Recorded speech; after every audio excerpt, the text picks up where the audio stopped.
It's one of the most memorable tap dance sequences in musical theater. The audition scene that kicks off 42nd Street.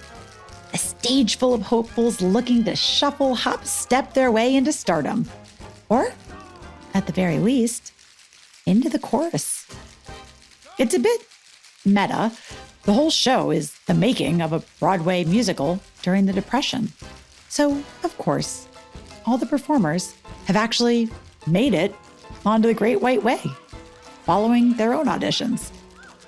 Like me, like probably you, Amanda Kloots was not one of those people. It was the revival, and I had gone in for the Broadway company and got cut. Luckily for Amanda, for all of us really, she had another opportunity to audition. This time for the national tour of the show. The greatest thing about going in and getting cut is that you know the combination that you need to know and nail for the next time you go in and audition. So I knew what I needed to do in order to book the job. And I worked my butt off. I remember, like, before I went to bed every night, I would do the combination. I had to do it in my bathroom with the door closed because I had roommates with my tap shoes on, and I wouldn't go to sleep until I did it 3 times perfect.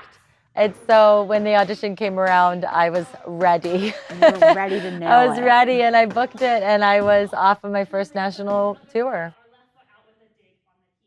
Only 20 years old, Amanda's future seemed bright. And the joy and light that she brings to the stage would ultimately guide her not only through a multi-hyphenate career, but also through love and heart-wrenching loss. We just walked into the hospital by himself. I definitely didn't kiss him goodbye because he was sick. He didn't kiss Elvis goodbye because he was sick. How she summoned community and courage during the most isolating moments of COVID, and how she continues to honor the memory of her husband today on the Gratitudology podcast. Will you walk through the fire? Would you ride through the storm? Will you walk on a wire? Will you save me if I fall?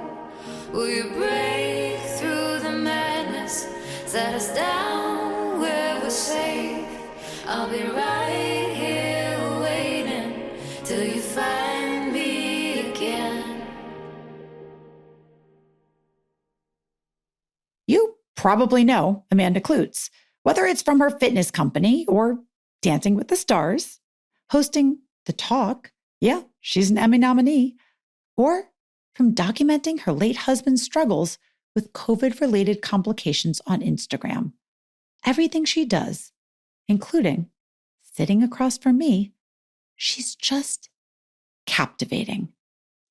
All 5'10" of her, by the way. It's like she was born to perform. I went to a performing arts middle school that my brother and my sisters went to as well. And I started dancing at age 10 in 4th grade. In 6th grade, I was a part of the high school musical Fiddler on the Roof. So the high school needed kids to be part of the musical because Fiddler on the Roof is all about family. And so I was one of the, kids that was chosen to be in this high school musical Fiddler on the Roof. And I'll never forget, we were doing the dress rehearsal of Fiddler on the Roof. We were singing Tradition, which is the opening number to Fiddler on the Roof. And I just remember doing the choreography and my arms went up and I just was like, I want to do this for the rest of my life. Sure enough, 2 days before her graduation from the American Musical and Dramatic Academy in New York City, she landed that national tour of 42nd Street and would spend the next few years on the road.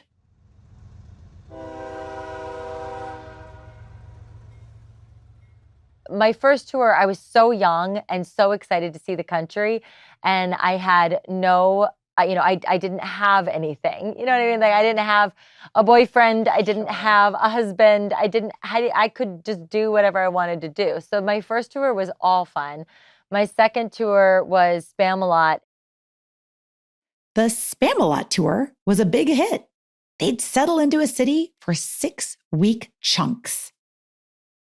So we would do Toronto for 6 weeks, Chicago for 6 weeks, Boston for 6 weeks. And that was harder because I was already dating my first husband. And so you just want to be, you don't want to be far away from your person.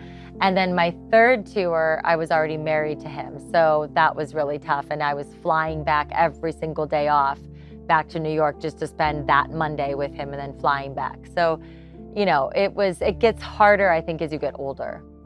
You were young when you got married the first time. Yes, I was 25. Wow. I grew up in Ohio. When you grow up in Ohio, that's normal. Yeah. And, and I would always play that game MASH as a kid, and I was like, Yes. I'm going to get married at 23 and have 5 kids and blah, blah, blah, So no, it wasn't weird at all to get married at 25. But you know what? I do look back on that marriage very fondly. I mean, it taught me a lot. And at the time I was very happy to get married. And so, I don't regret getting married that young. Right. Well, they all teach us something. They do. Yes. Yeah. Well, Amanda's marriage was rocky. She was a Radio City Rockette, one of the most iconic dance jobs ever. It was a dream come true. I wrote an essay in 6th grade saying I wanted to be a Rockette. So I was, that opening night, my whole family was in the audience. To come out on Radio City's stage to Christmas music in those iconic costumes, I mean, it was amazing. It was so hard, though. 36 dancers moving, kicking as one. During busy performance seasons, they can kick up to 650 times in one day.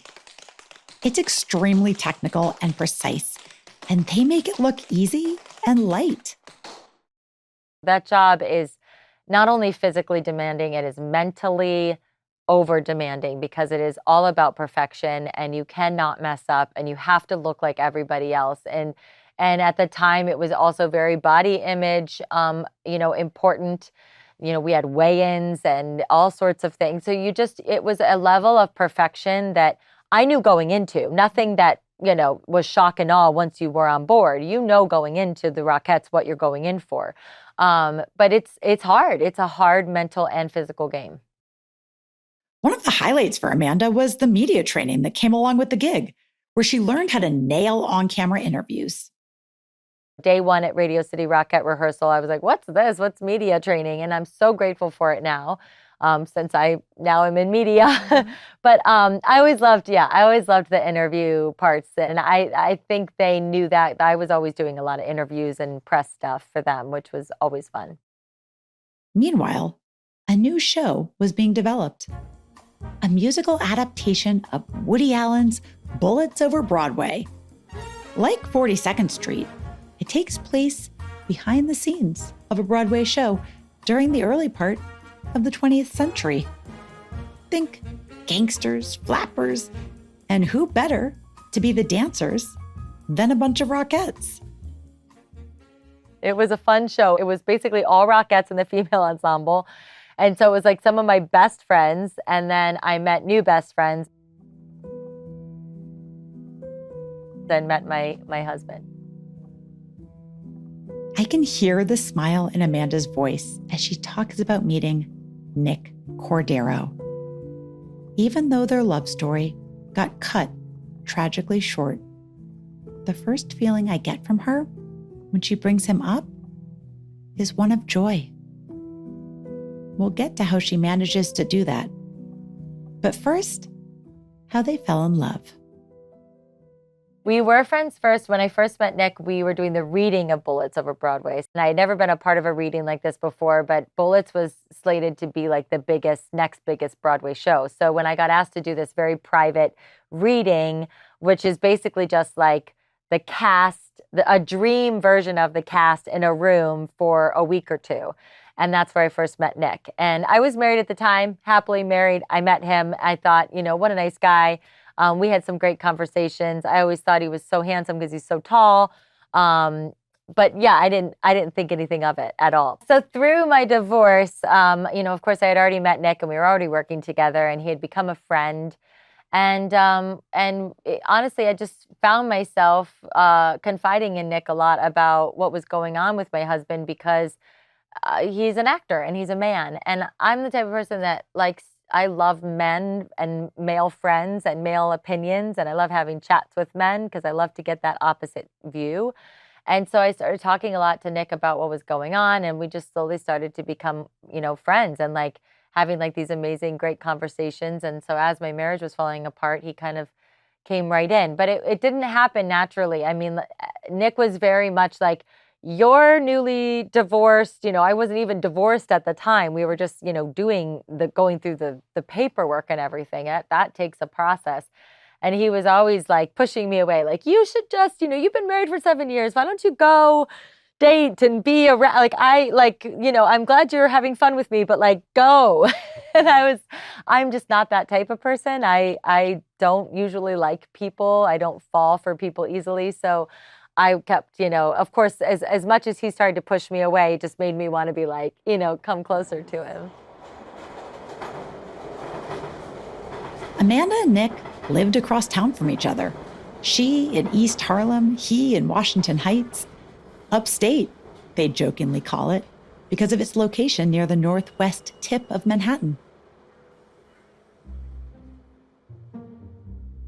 As the Broadway show was happening and we were starting to fall for each other, we were having this secret relationship because we didn't want anyone to know, which I guess kind of made it all the more fun. But we would be on the subway, riding the subway home, and we'd be sitting across the subway from each other, all the things. It was a fun time of just kind of finding new love again.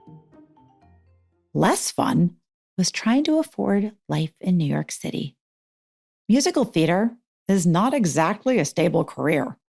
I am at a point in my life, I'm 32, I want a family one day. I want a home one day. I want things in my life, and Broadway is the best, but it's also filled with so many ups and downs. And the downs are usually you're on unemployment and doing really crazy, weird gigs to fill in the gaps of money. And I did that for 15 years, but it's less sexy when you're 32 and you're looking at what life could be. So that's when I was I'm going to start my own business. Amanda had been teaching fitness, primarily dance cardio, for 6 years. She had built up a bit of a following.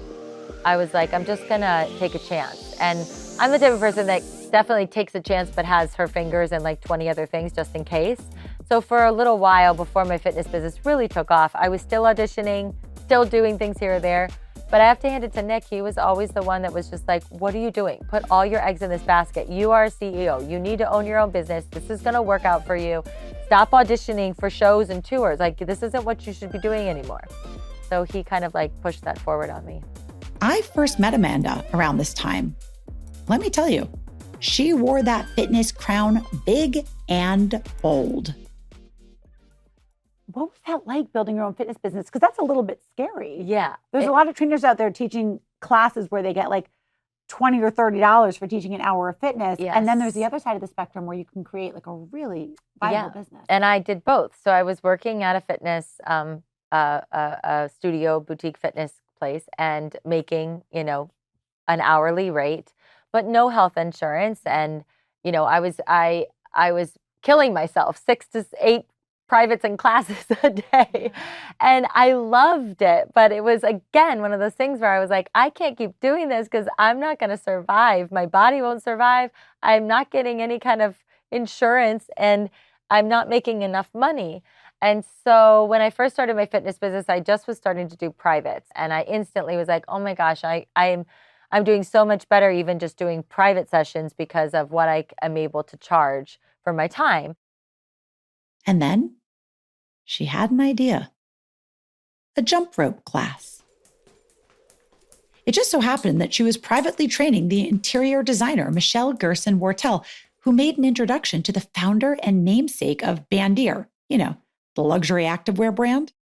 And I walked into Jen Bandier's office and Jen said, my COO's daughter loves you. She cried the day you left Body by Simone. what do you want? What do you want to teach? I will support you 100%. And I said to her, I have this idea for a jump rope class. She was like, what do you need? And I was like, jump ropes. Amanda launched the class at Van Deer. Now, it was not successful at first. In fact, no one came. I had a 7 a.m. Monday time slot, and I thought it was a genius time slot because start your week strong.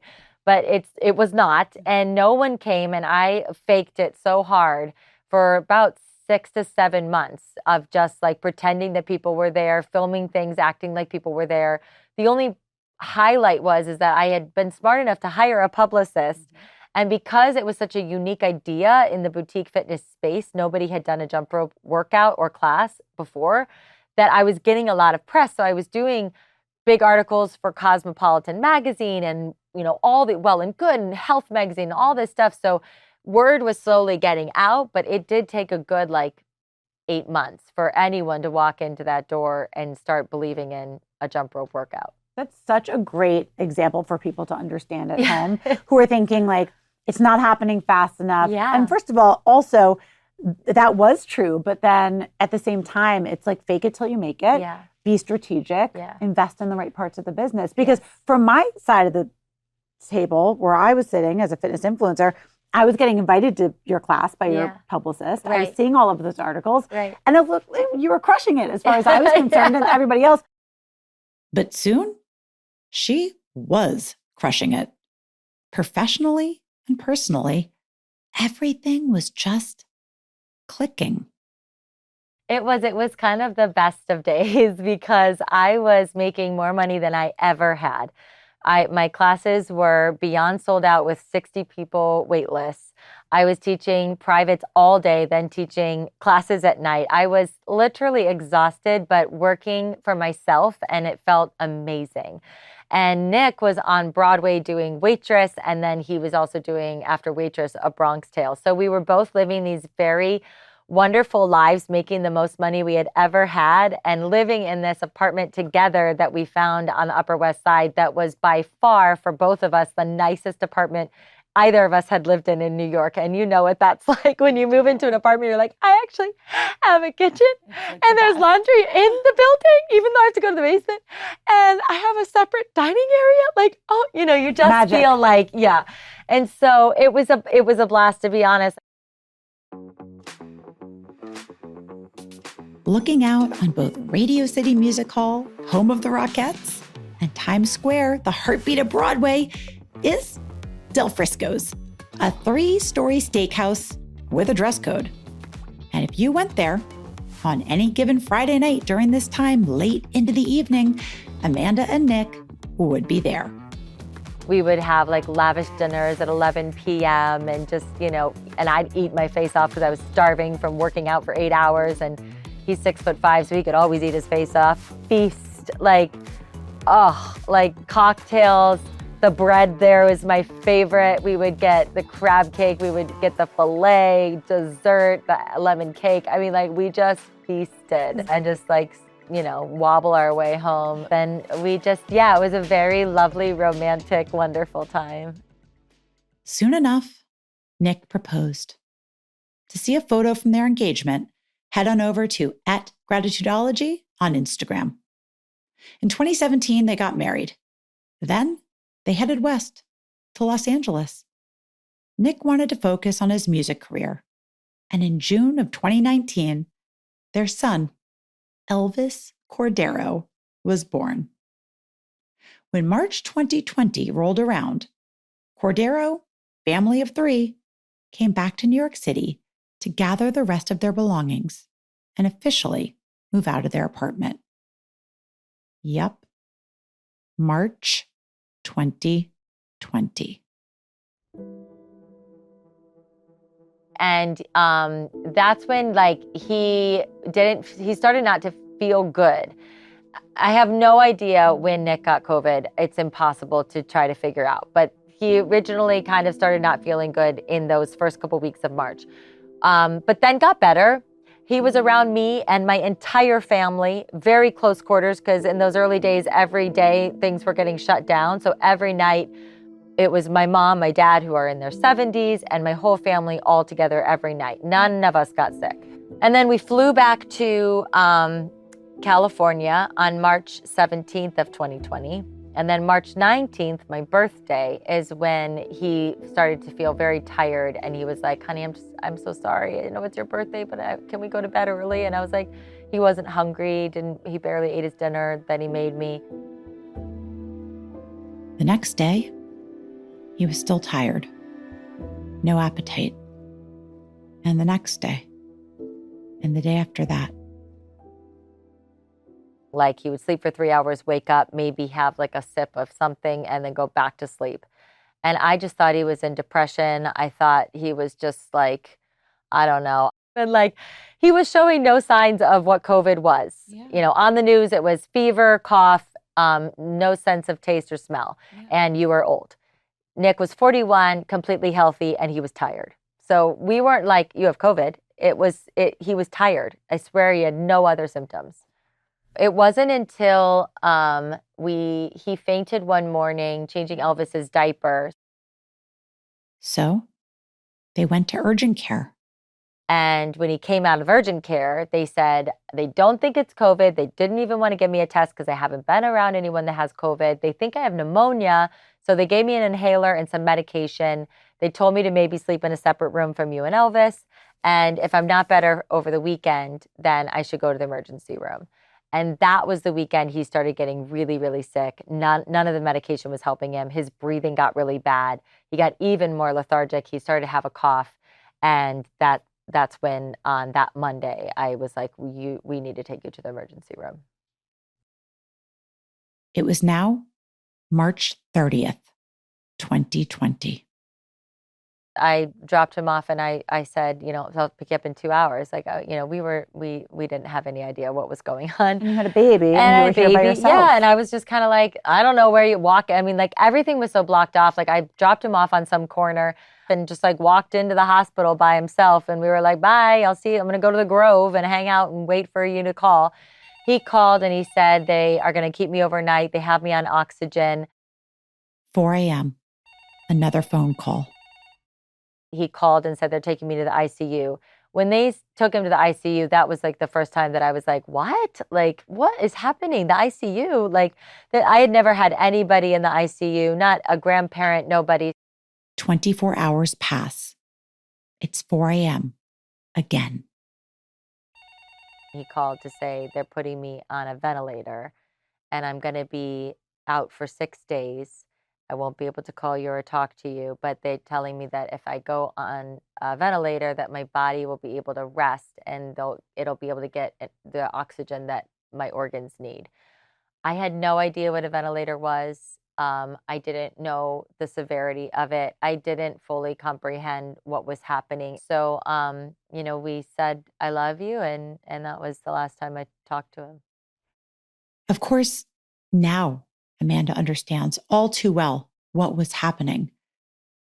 Nick was being put in a medically induced coma, so the ventilator, placed in his nose and mouth, could control his breathing.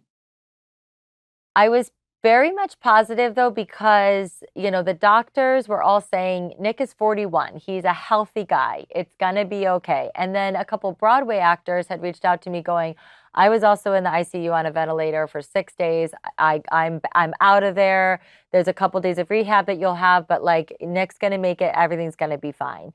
And for that first week, he was completely fine. Every day he was getting better. Every day was, we're going to take him off the ventilator in 3 days. We're going to take him off the ventilator in 2 days. We don't think he's even COVID positive anymore. We'll do another test eventually, but we're feeling good.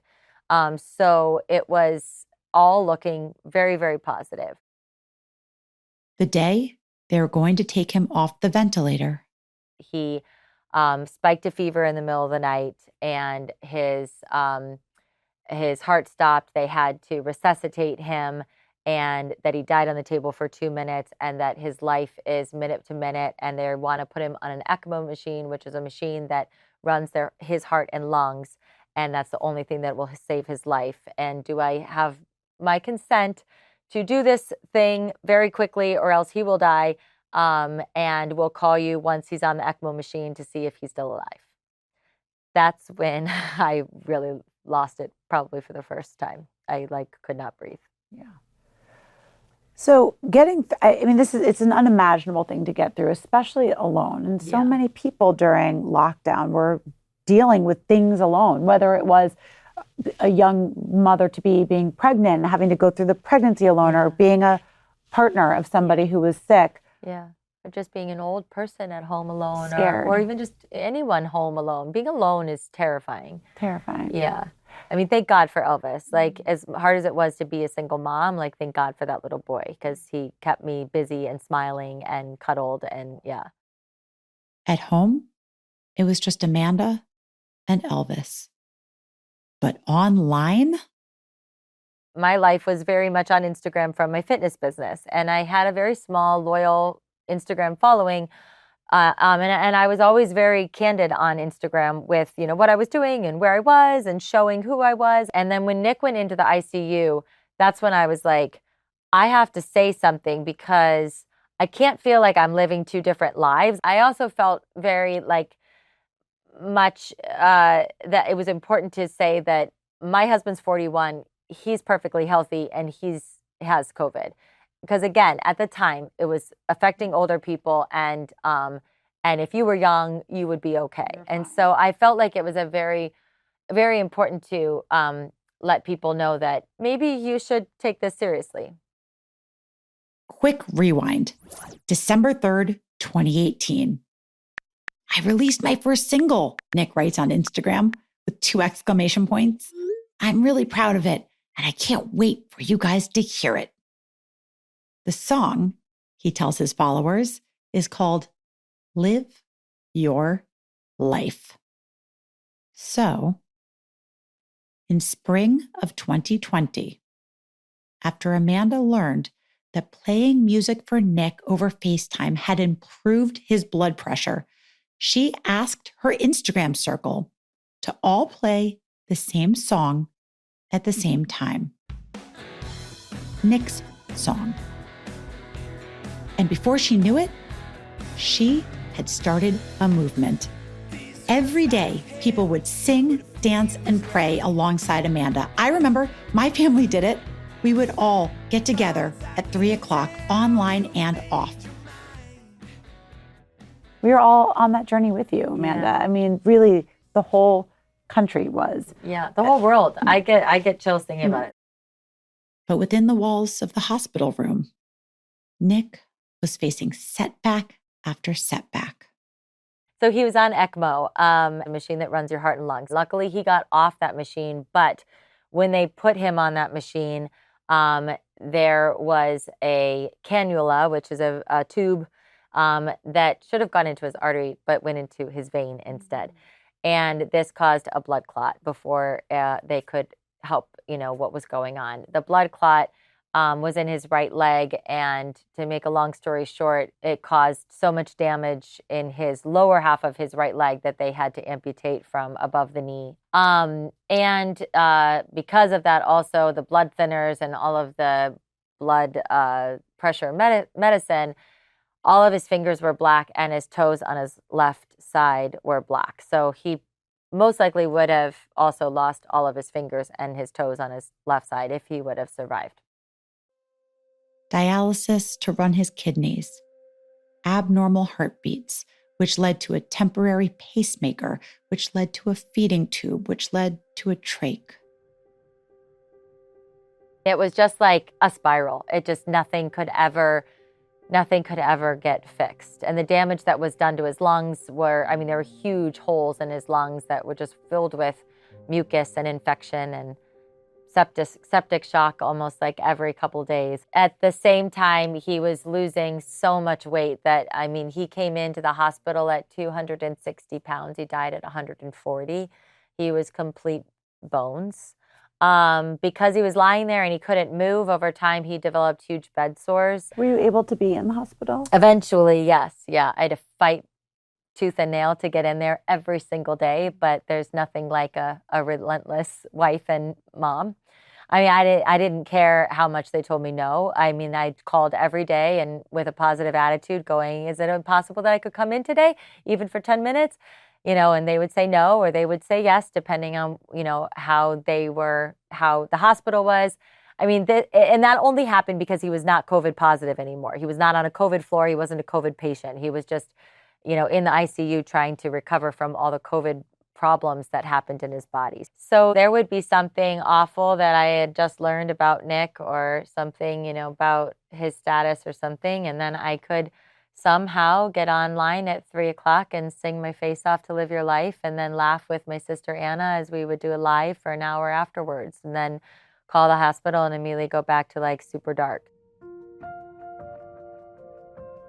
Amanda is proof that energy so often acts like a mirror.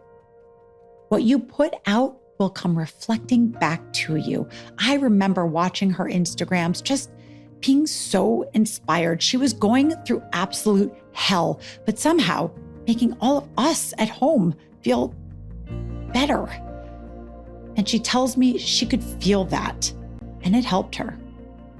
You all helped me feel better, though. That was the gift. I mean, I didn't realize it at the time, but like I couldn't have survived without that Instagram army. I mean, it seriously was like, I would send out like a prayer request, and like the prayers that like would come back. I mean, it was amazing. Or I would ask for medical advice, and it was just like instantly flooded. I mean, phone calls and friends being like, I know of a doctor in Israel. I know of a doctor in Russia. I know of a doctor in, like it was just anywhere and everywhere. I was receiving so much help from, and even if it wasn't help, it helped knowing that I had possible options, because it was such a time of nobody knew what was going on.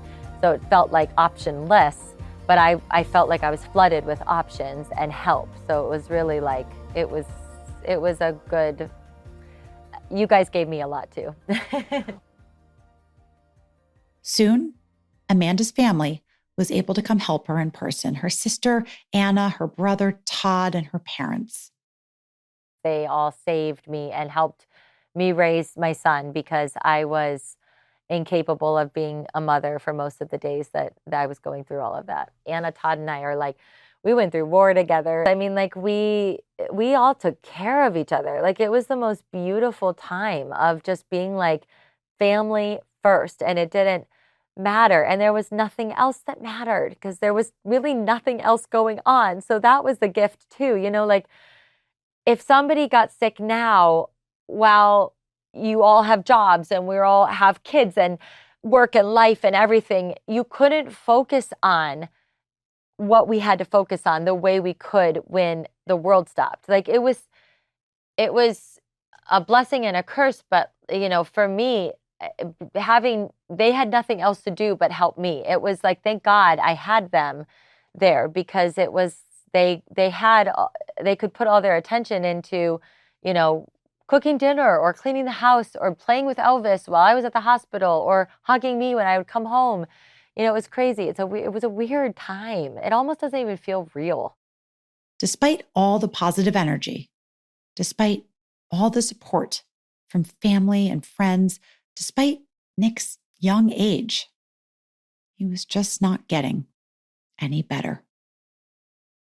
And I think I was so in a fog of, I look back on pictures now and I'm like, oh my God, how did I not clearly see how sick he was? But when you're like, when you're with somebody every single day, but if you don't see them for 6 months, you're like, oh my God, you lost 20 pounds. You look great. But like, if you're with them every day, you don't realize that they lost 20 pounds. It was that. Like, I didn't realize how sick he had become and how thin he had become. The ICU doctors were kind of like, if his blood pressure does not get better, we need to have a serious talk, which I knew meant, we need to have a talk about taking him off the machines. I was like, absolutely not. Like, I am not making the choice that he dies. Like, I want God to do that. I do not want to have to make that choice. That felt like a horrible thing to put on me and his mother at the time. Then, on July 4th, they were like, you need to get to the hospital. Things aren't looking good. So I got to the hospital. His mother and I were there, and a doctor pulled us aside, and she said, I don't know if you guys have fully been told this. I'm just going to say it out loud. She was like, Nick is 100% on life support. His whole body is being run by medicine and machines. I'm just saying that because in case you never realized that, is this how he would want to live his life? Is this how he would want to be? And it was like, we looked, like, I'll never forget it. Like, I looked at Nick because we were outside of his hospital room. I never allowed any doctor conversations to be in front of him because I knew he could hear. And I was just like, I looked at him and I was like, no, this is not how he would. I didn't like, it was like the first time I realized that he was being run by machines. And so then we kind of spent that whole day, his mom and I, deciding what to do and if it was time to say goodbye. And I think we both kind of realized, like, it's not him anymore. Like, that this isn't Nick anymore. Like, and we were keeping him alive for us and not for him. Also because at that point in time, his only survival would have been a double lung transplant. In order to have a double lung transplant, he would have had to be able to sit up, to walk. He would have, even those two things were at the time impossible because he had these bed sores that he couldn't get rid of because he couldn't even open his eyelids. That night, I woke up in the middle of the night and I was in the hospital room with Nick. His mom was in the lobby. We were kind of like trading off, and I woke up in the middle of the night and I got up, and I think he was already gone at that point, like soul-wise. But it was the most beautiful thing. The lighting, he looked like an angel. And I said my piece, and I went back to sleep. And when I woke up, I went over to his mom, and I was like, Mom, I think it's time. And she was like, I think it's time. And so that was kind of, we kind of came around to that decision, July 5th. 95 days after. 95. I mean, Amanda, where I've watched, because I'm just an observer, right? We're casual peripheral friends. I've met you a few times. I've always thought the world of you, but I've watched you. I've watched your career. I've watched your energy. I've watched your healing. I've watched you be a mom. You are such a remarkable human being. What you've been through and how quickly it's not bounced back, right? Because you are in a consistent healing journey and you've done a beautiful job at exemplifying that. But how you have trudged on, how you have taken the responsibility of being a mom, you've done such a beautiful job. Thank you. And so I'm just curious, the Amanda on the other side of that. Yeah. Who is she? Tell me a little bit about that woman. I'm a whole different person. I mean, grief changes you immensely. I think death teaches you how to live. I was always a strong person. I was always a resilient person. I think Broadway teaches you that, like being an artist at a young age and having to like make your own way. But I think that grief just really shows you a new path. And you just really feel like, I really felt like I was in a fog. I equate that time period of grief like an astronaut in space, where you're just kind of in your suit and in the helmet, and you're looking down on Earth, and you're just like, and you'll come down to Earth again, but everything just feels like wow, like, and very far away. But at the same time, I had to be a mom, and I had to show up for this little kid, and I had to smile for him, and I had to raise him, and I was still breastfeeding. It was really hard. I cried a lot. I struggled a lot. I don't know if I really showed it. I mean, I think it's impossible to show like the struggles of grief, but like, I mean, so many times I would just like hide my face in a pillow and just scream. I think a lot of us, I will mention that when watching that, it was almost like, how is she doing this? Yeah. So it's interesting to hear that in your quiet moments that, of course, you were processing in that way. Yeah. And in those hard times, those quiet times, there was a constant. Her baby boy, Elvis. I'll never forget. I mean, every morning I would just wake up and we would open our eyes and he would just be smiling at me and like, yeah, he saved my life. I mean, saved my life for sure. To honor Nick, Amanda finished the song he had been writing about his father's death called Not Far Away. And to this day, it truly seems like Nick is never far from Amanda and Elvis. Full circle moments, significant songs that pop up like messages. Amanda sees signs of Nick all around. She shares these moments not only with her Instagram followers, but also on national TV as a host of The Talk. The booker for The Talk got in touch with a friend of mine because they were friends, and they were asking if I would want to come on the show as a guest co-host for just like a day. And then, and I was like, yeah, that would be great. I wasn't afraid of TV. I'd done a ton of TV with Broadway and Rockettes and, again, media training. Sure. So I was like, sure, that sounds fun. And then my manager called and he was like, they're actually testing you. They need a new co-host because Marie Osmond left. And so this is going to be like a thing. They'll have you do a series of guest co-hosting spots. And if it goes well, you could possibly get an offer for a spot. And I was like, oh my gosh, okay. So I started guest co-hosting. This was still 2020. There was no audience because of COVID. So we were just sitting in these chairs, kind of just having a chat. And I'll tell you, like, it was such a lifesaver because I was living alone, basically talking to a 1-year-old all day. So to have a couple hours out of my day where I was going somewhere and talking with women, adults, and laughing and interviewing over Zoom celebrities, I felt like, oh my gosh, I just won the lottery. Like, this is so fun.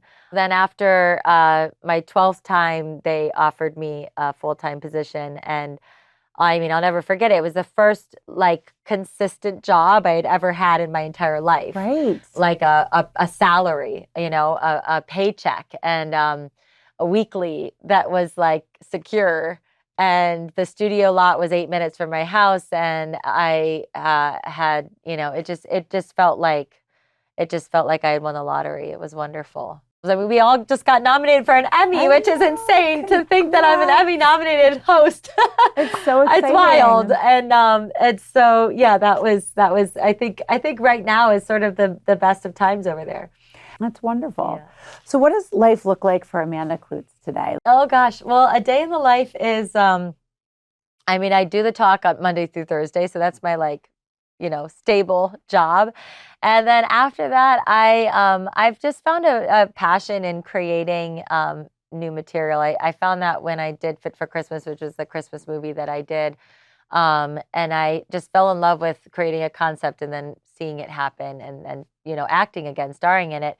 So I really spend a lot of time creating projects, pitching projects, and then also being a mom and doing all of that. As you know, that's a full-time job as well. So being a mom. And yeah, I mean, it's usually pretty full, busy days, but I like to stay busy. Elvis is now 5 years old, with Amanda as his role model for gratitude, and Nick's influence lives on through her. I think Nick said it best. He taught me to live your life. Really, really live your life. Have no regrets. Say what you need to say. Be courageous, be brave, be bold, and you never know. So you got to really go out there every day and just put yourself out there. You have nothing to lose. And I think I'm really grateful for my journey and learning that, because I really do. Anytime I'm stuck, I kind of just no, I can't. I can't. I have to live my life. I have to, even if I don't want to say something, I say it. If I want to go for something, I go for it. If I want to make a phone call, I'll make it. If I want to, slide into somebody's DMs and be brave and bold, I will. It's taught me a lot about just going for life.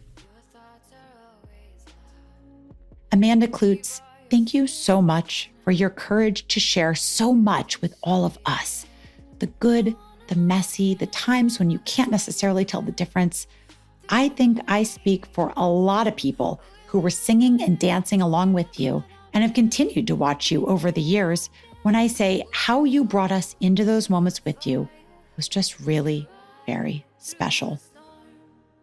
That's all for today. Remember, if you like what you heard, if it impacted you in any way, and if you think it's a message other people in your life might like to hear, I'd be so grateful if you'd give me 5 stars, leave a quick little comment. Those things really help, and share this podcast with your friends, either on social media or just word of mouth.